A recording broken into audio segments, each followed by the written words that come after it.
पंतप्रधान नरेंद्र मोदी उद्या महाराष्ट्रात प्रचाराचा नारळ फोडणार आहेत। चंद्रपूरमध्ये भाजपचे उमेदवार सुधीर मुनगंटीवार यांच्यासाठी ते प्रचार सभा घेतील। या प्रचार सभेकरता भाजपकडून जय्यत तयारी करण्यात आली आहे। उद्याची सभा रेकॉर्ड ब्रेक होईल असा विश्वास मुनगंटीवार यांनी व्यक्त केला आहे। त्यांच्याशी संवाद साधलाय आमचे प्रतिनिधी तुषार रुपनवर यांनी।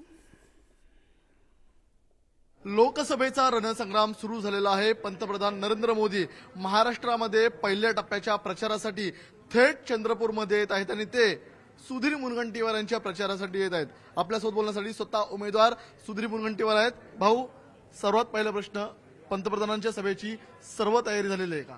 साधारणतः तयारी ही मी बघत नाही, कारण मी प्रचार बघतो।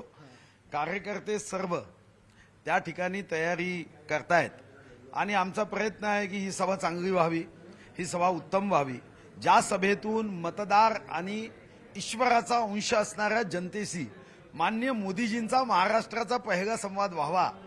चंद्रपूर ते कोल्हापूर शक्तिदायिनी तेजोदायिनी माता महांकाळी व महालक्ष्मीचा आशीर्वाद घेऊन मला विश्वास आहे की विश्वगौरव माननीय मोदीजी या महाराष्ट्रातून येणाऱ्या निवडणुकीत अबकी बार 400 पारचा एक शंखनाद एल्गार इथून करतील आणि वाघाच्या भूमीतून आणि महत्वाचं विश्वरत्न बाबासाहेब आंबेडकर यांच्या दीक्षाभूमीतून हा आवाज, जो माननीय मोदीजी गरीबों के मसीहा म्हणून गरिबांची सेवा करताय, या संविधानाच्या रक्षणासाठी जीव ओतून काम करताय, मला विश्वास आहे की माननीय मोदीजींचं संबोधन हे आमच्या सर्वांसाठी ऊर्जादायी प्रेरणादायी असणार आहे। तुमच्या प्रचारातले चंद्रपूरकरांसाठी प्रमुख मुद्दे काय असणार आहेत? कारण की दुसरीकडे ज्या तुमच्या उमेदवार आहेत, विरोधक आहेत, प्रतिभा धानोरकरांनी ज्या सभा घेतल्यात त्या उघड सभांमध्ये सांगितलं माझ्या पतीचा खून झालाय,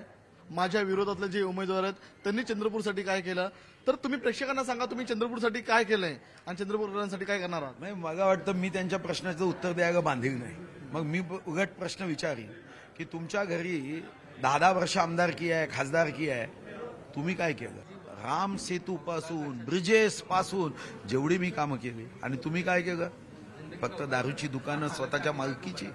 हा विकास आहे? निर्णय तुम्हाला करायचा आहे की मी मुलींसाठी शिक्षणाची व्यवस्था करतोय आणि तुम्ही संसार बर्बाद व्हावी यासाठी दारूची दुकानं काढतायत।